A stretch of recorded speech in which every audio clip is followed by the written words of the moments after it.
नमस्कार, आप देख रहे हैं हमारा खास शो झमाझम क्रिकेट। आपका बहुत बहुत स्वागत है। मैं हूं आपके साथ शुभ्रा सुमन। आईपीएल में चमत्कार बहुत बार होते हैं। एक बार फिर से कुछ ऐसा ही नजारा देखने को मिला है। जिस टीम को क्रिकेट पंडित बड़ी टीमों की तुलना में बहुत कम आंक रहे थे, उसी के खिलाड़ी ने इस बार जीत की हैट्रिक लगा दी है। हैदराबाद की सरप्राइज हैट्रिक पर हम बात करेंगे, जिस पर हर कोई हैरान है। मैच का पूरा विश्लेषण करेंगे, लेकिन उससे पहले उन खिलाड़ियों की बात कर लेते हैं जिन्होंने इस मुकाबले में बहुत सारी सुर्खियां बटोरी हैं। सबसे पहले बात टी नटराजन की करेंगे। चोट से वापसी करने के बाद नटराजन ने जिस तरह से मैदान पर वापसी की है, वो विरोधी टीमों के होश उड़ाने वाला है। कोलकाता के खिलाफ भी जीत की नींव इसी गेंदबाज ने रखी, 3 विकेट हासिल किए। इसके बाद हैदराबाद की जीत में सबसे बड़ी भूमिका राहुल त्रिपाठी ने निभाई, उनकी बात भी कर लेते हैं। इसके लिए उन्हें मैन ऑफ द मैच भी चुना गया। राहुल ने सिर्फ 37 गेंदों में 71 रनों की आतिशी पारी खेली। 191 के स्ट्राइक रेट से बल्लेबाजी के लिए राहुल को मैन ऑफ द मैच चुना गया। अगला खिलाड़ी कौन है?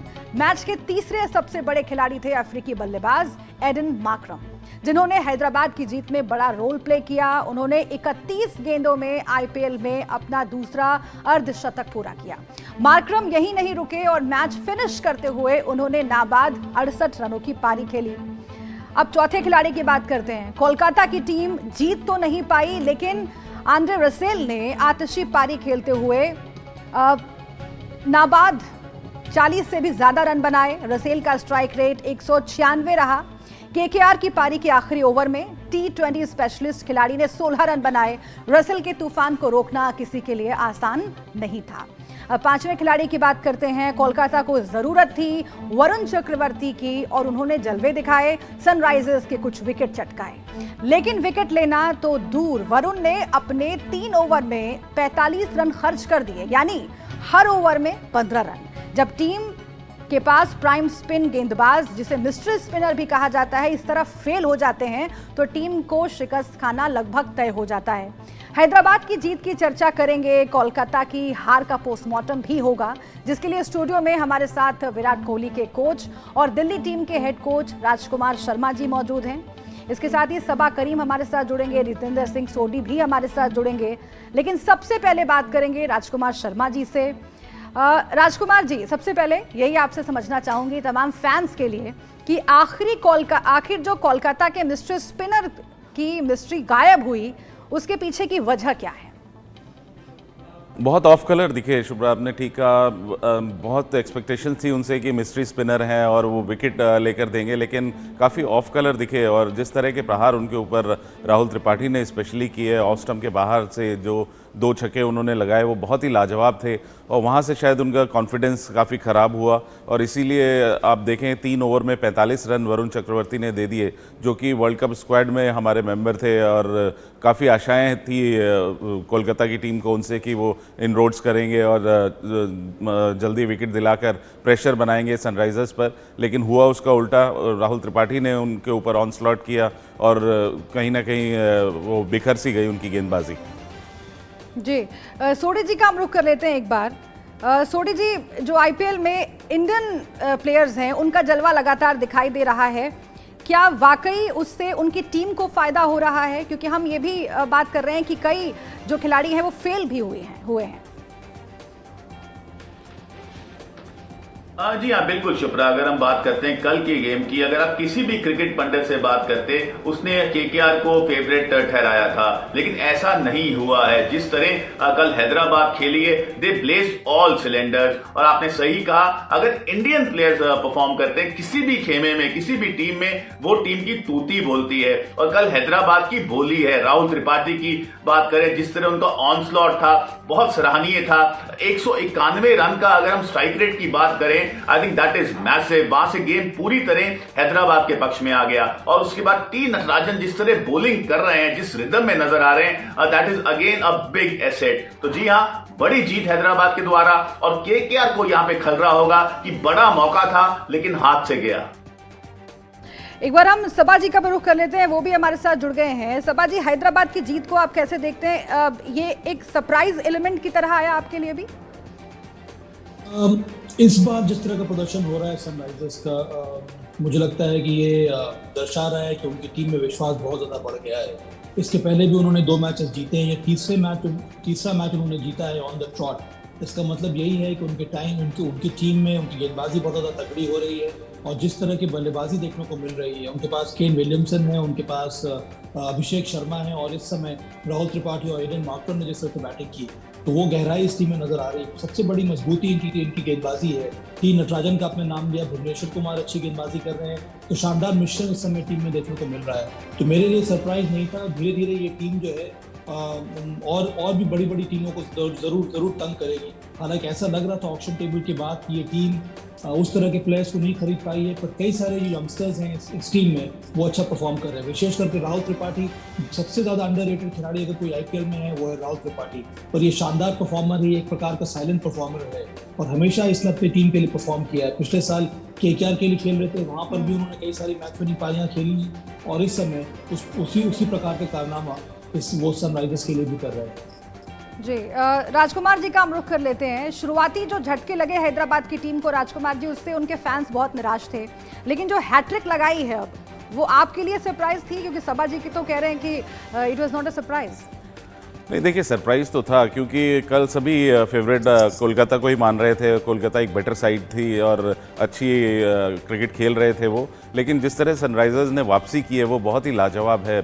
अपने लगातार 3 मैच जीते हैं उन्होंने और अब वो एक बहुत स्ट्रॉन्ग टीम नज़र आ रही है। जो कॉम्बिनेशंस उन्हें चाहिए थे अब शायद वो सेटल्ड हो गए हैं बैटिंग में। जिस तरह की बल्लेबाजी राहुल त्रिपाठी ने की तो वो बहुत ही आकर्षक और लाजवाब थी।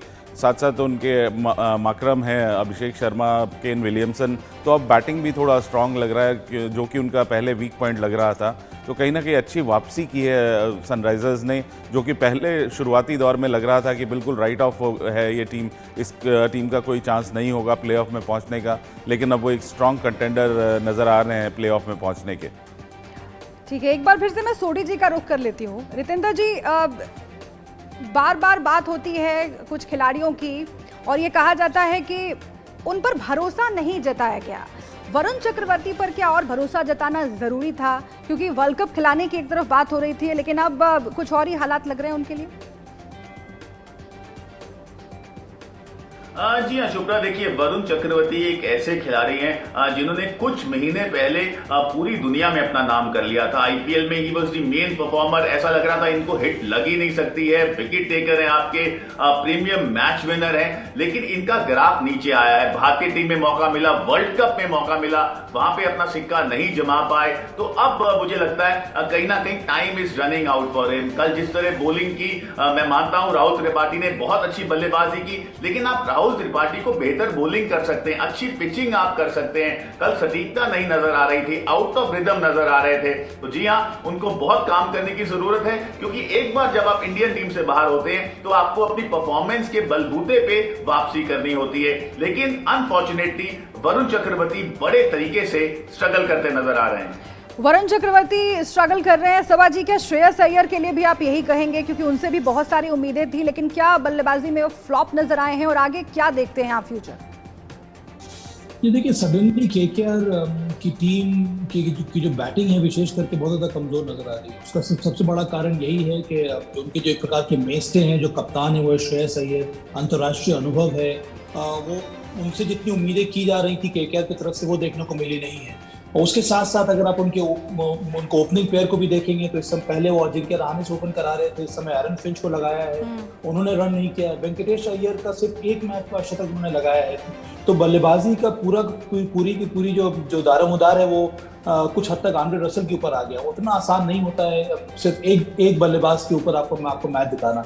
इसलिए बहुत जरूरी है कि श्रेयस अय्यर कंट्रीब्यूट करें। अगर श्रेयस अय्यर कंट्रीब्यूट नहीं कर रहे हैं, इसका मतलब है कि जो मध्य क्रम है केकेआर का बहुत ज्यादा कमजोर नजर आ रहा है इस समय। तो हाँ, केकेआर को वापस आने के लिए, क्योंकि वो 2 मैचेस लगातार हार चुके हैं इस समय, उनको वापसी करने के लिए बहुत जरूरी है कि उनकी बल्लेबाजी मजबूत हो और उसकी सबसे अहम कड़ी होंगे श्रेयस अय्यर उनके लिए। तो हाँ, ये बहुत ज्यादा जरूरी है कि श्रेयस अय्यर न केवल एक कप्तान के रूप में पर एक बल्लेबाज के रूप में भी अपनी पहचान बनाना शुरू करें। राजकुमार जी, चाहे वो श्रेयस अय्यर हो, वरुण चक्रवर्ती हो, हम उनकी बात कर रहे हैं और उनके कई फैंस भी हैं जिनकी उम्मीदें उनकी तरफ थी। अगर हम इंडियन प्रीमियर लीग की बात कर रहे हैं तो जाहिर है उम्मीद ये भी होती है कि यहाँ से कुछ ऐसे चमकते हुए खिलाड़ी निकलेंगे जिनका इस्तेमाल हम आगे भी कर पाएंगे। क्या कुछ टीमें इंक्लूडिंग हैदराबाद विदेशी खिलाड़ियों पर ज़्यादा भरोसा कर रही हैं और इससे क्या असर पड़ रहा है, आप क्या समझते हैं? देखिए शुभ्रा, मेरा मानना है कि आईपीएल है, इंडियन प्रीमियर लीग है, तो इसमें इंडियन प्लेयर्स ज़्यादा डोमिनेट करने चाहिए। जो पर्पल कैप है, ऑरेंज कैप है, वो इंडियन प्लेयर्स अगर जीतें तो उनका कॉन्फिडेंस ज़्यादा बेहतर होगा और एक अच्छा एक्सपोजर है भारतीय जो यंगस्टर्स हैं उनके लिए कि वो जो विदेशी बड़े खिलाड़ी हैं उनके साथ खेल के, उनके साथ ड्रेसिंग रूम शेयर करके, उनके साथ उनकी बॉलिंग खेल के या उनके साथ बल्लेबाजी करके उनसे सीखें और उसका फ़ायदा उनको हो। तो यहाँ पर आप देखें टीमें भी वही सक्सेसफुल ज़्यादा होती हैं जिसमें इंडियन प्लेयर्स ज़्यादा डोमिनेट करते हैं या सक्सेसफुल होते हैं, और होना भी ऐसा ही चाहिए। और क्योंकि ये काफ़ी अच्छा एक्सपोजर है भारतीय यंगस्टर्स के लिए और जिसका काफ़ी हद तक हमने देखा कि कुछ खिलाड़ी फ़ायदा भी उठा रहे हैं। जैसे कल नीतीश राणा ने रन बनाए या आयुष बदोनी अच्छा खेल रहे हैं, अनुज रावत ने पैचेस में अच्छी बल्लेबाजी की है। तो इस तरह के यंगस्टर्स को अगर परफॉर्म करते हैं तो वो अच्छा है भारतीय क्रिकेट के लिए।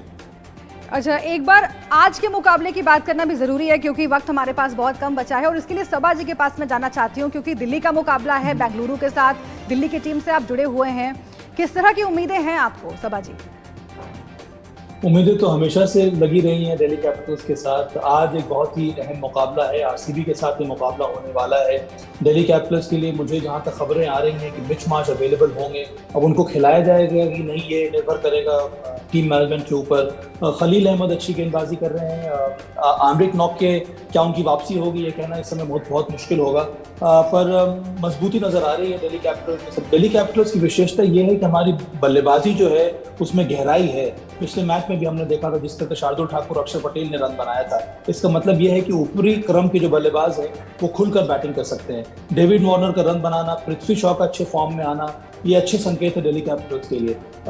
ऋषभ पंत नंबर 4 पर आते हैं, नंबर 3 पर भी वो आ सकते हैं बल्लेबाजी करने के लिए। तो मुझे लगता है कि जो सारे जो स्लॉट्स हैं वो एक तरह से भर से गए हैं इस समय। इसका मतलब यही है कि टीम का दबदबा आज के मैच में भी होना चाहिए।